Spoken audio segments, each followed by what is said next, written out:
Imagine você herdar uma fortuna imensa e, junto dela, uma casa misteriosa com fama de ser um verdadeiro labirinto. Bom, essa foi a realidade de Sarah Winchester, uma mulher que ficou marcada pela tragédia e pela obsessão. O que começou como uma mansão se transformou em um lugar onde até mesmo o espírito mais valente hesitaria em entrar. Preparem-se, porque a história que vou contar hoje é sobre um lugar onde a realidade e o sobrenatural se misturam e nada é o que parece, a Mansão Winchester. Sarah Winchester era casada com William Wirt Winchester, o herdeiro da companhia que fabricava o famoso rifle Winchester, aquele que se tornou conhecido como a arma que conquistou o Oeste. Com essa arma, milhares de pessoas perderam a vida, desde os tempos da Guerra Civil até as batalhas entre colonizadores e nativos americanos. Mas tudo mudou quando a tragédia começou a bater na porta de Sarah. Primeiro, a perda da única filha, depois a morte precoce do marido, deixando Sarah completamente sozinha e muito, muito rica. Dizem que, desolada, Sarah foi buscar respostas com uma médium. Essa médium contou que todas as almas que morreram por conta dos rifles Winchester a estavam assombrando e que a única maneira de evitar que esses espíritos encontrassem era ir construir, sem nunca parar. Sarah então se mudou para San José, na Califórnia, e lá deu início a uma obra interminável. Mas essa construção não era uma mansão comum, não. Era um labirinto, um quebra-cabeça arquitetônico onde portas davam em paredes, janelas davam para outros cômodos e escadas que não levavam a lugar algum. E assim começou a lenda da mansão Winchester. Para entender o que estamos falando, vamos explorar um pouco do que você encontra lá dentro. São 4 andares, 161 quartos, 47 lareiras, mas nenhuma delas aquece o lugar, nem mesmo nas noites mais frias. Tem mais de 2.000 portas, mas muitas delas se abrem para paredes sólidas ou até para quedas de vários metros direto para o nada. Dizem que Sarah desenhou o lugar desse jeito para confundir os espíritos.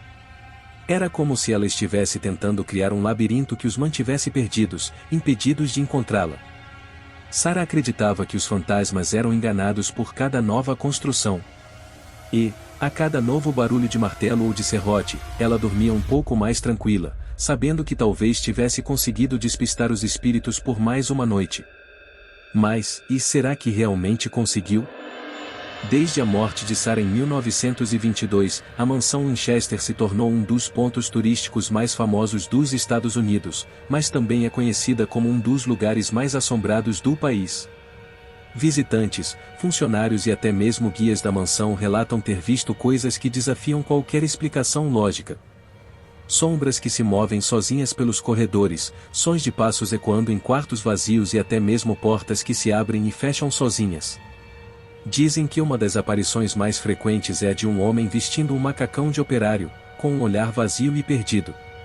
Alguns acreditam que ele foi um dos muitos trabalhadores que ajudaram a construir a mansão e que, de alguma forma, ficou preso lá, até mesmo após a morte. Os guias contam que, ao entardecer, algumas salas começam a esfriar subitamente, e um forte cheiro de pólvora surge do nada. Eles dizem que esses eventos ocorrem sempre em torno das áreas mais labirínticas da casa, como se os espíritos vagassem, tentando encontrar uma saída desse lugar confuso e sem fim. Outro detalhe macabro sobre a mansão Winchester é a obsessão de Sarah pelo número 13.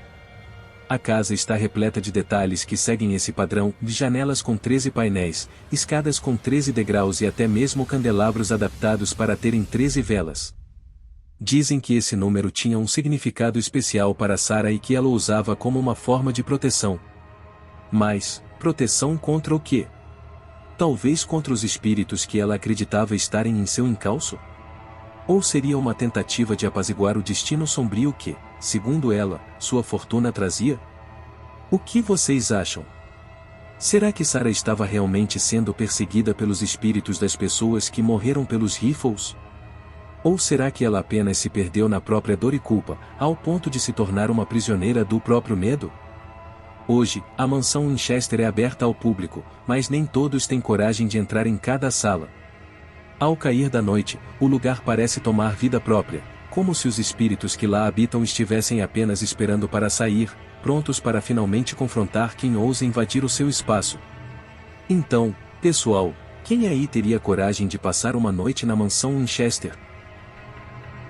A história da Casa das Sete Mortes se passa em uma cidade pequena, onde uma mansão imponente, mas decadente, se ergue como um monumento ao desespero e à perda. Essa casa, que já foi um símbolo de riqueza e poder, agora é apenas uma lembrança do que foi um lar feliz. Mas o que exatamente aconteceu dentro dessas paredes? Dizem que tudo começou com uma bela jovem chamada Mariana, que vivia com seus pais na casa. Ela era conhecida por sua beleza e gentileza, atraindo a atenção de todos os homens da cidade. Mas seu coração pertencia a um único homem, um jovem chamado André, um amor tão puro que parecia inabalável. Porém, como em toda tragédia, o amor deles logo foi testado. Os pais de Mariana desaprovavam o romance, achando que André não era digno de sua filha. Para eles, ele era apenas um plebeu sem fortuna, sem poder. Então, em um ato de desespero, Mariana e André decidiram fugir juntos, mas não antes de jurarem amor eterno. Quando seus pais descobriram a fuga, eles se encheram de fúria. Em um acesso de raiva, eles lançaram uma maldição sobre a casa: essa casa será marcada pela tragédia, e os amantes nunca poderão se encontrar. Naquela mesma noite, uma tempestade devastadora atingiu a cidade, e a casa se tornou o cenário de um terrível acidente. Mariana, desesperada para encontrar André, correu para a floresta onde eles planejavam se encontrar.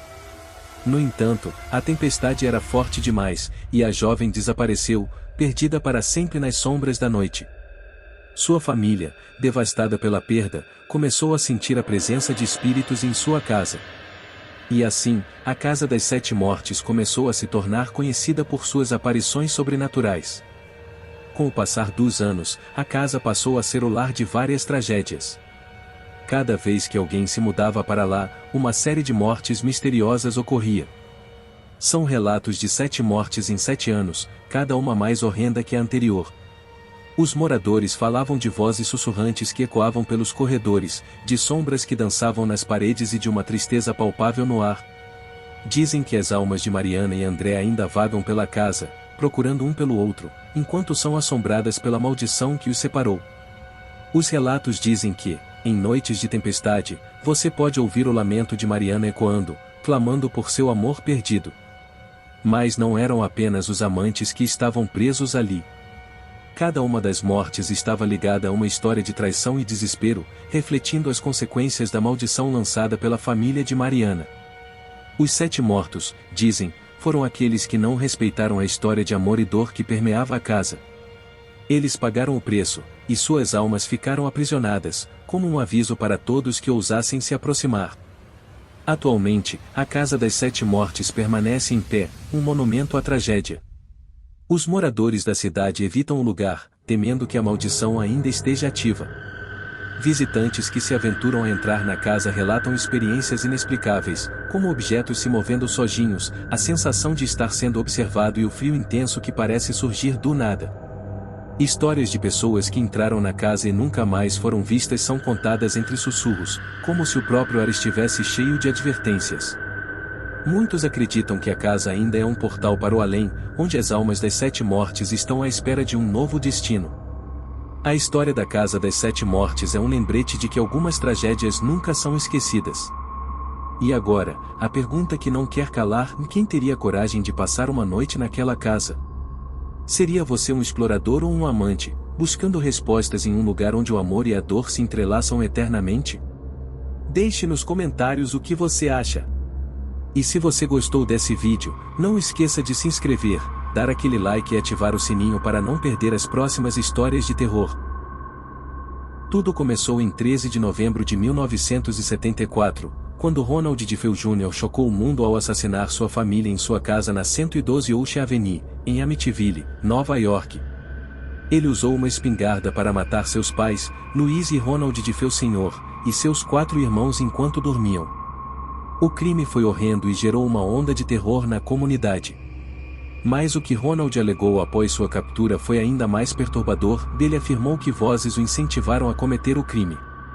Durante o julgamento, Ronald tentou se defender dizendo que estava possuído por uma força maligna, o que gerou um alvoroço na mídia e entre os amantes do sobrenatural. Ele foi condenado a 6 penas de prisão perpétua, mas a história estava apenas começando.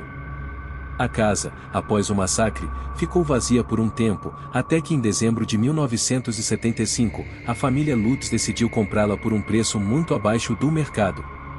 Para eles, era uma oportunidade irresistível. No entanto, eles não sabiam que estavam prestes a se mudar para um verdadeiro campo de terror. Os Lutz, formados por George, Kate e seus 3 filhos, logo perceberam que algo estava errado. Dentro de apenas 28 dias, eles experimentaram uma série de eventos inexplicáveis que desafiavam a lógica e a razão. George acordava todas as madrugadas às 3h15, exatamente a hora em que os assassinatos aconteceram. Um horário em que os outros membros da família costumavam se revirar em pesadelos, e a casa parecia tomar vida própria. As experiências da família Lutz eram tão perturbadoras quanto variadas. Olhos vermelhos brilhando, eles relataram ver olhos vermelhos brilhantes observando-os das janelas, como se algo ou alguém estivesse sempre à espreita, aguardando o momento certo para atacar.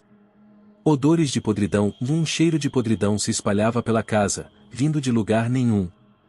Era um odor insuportável que fazia a família se sentir nauseada e desconfortável, como se a própria casa estivesse apodrecendo por dentro. Figuras demoníacas. Kate Lutz teve uma visão de uma figura demoníaca, que a perseguiu até seu quarto.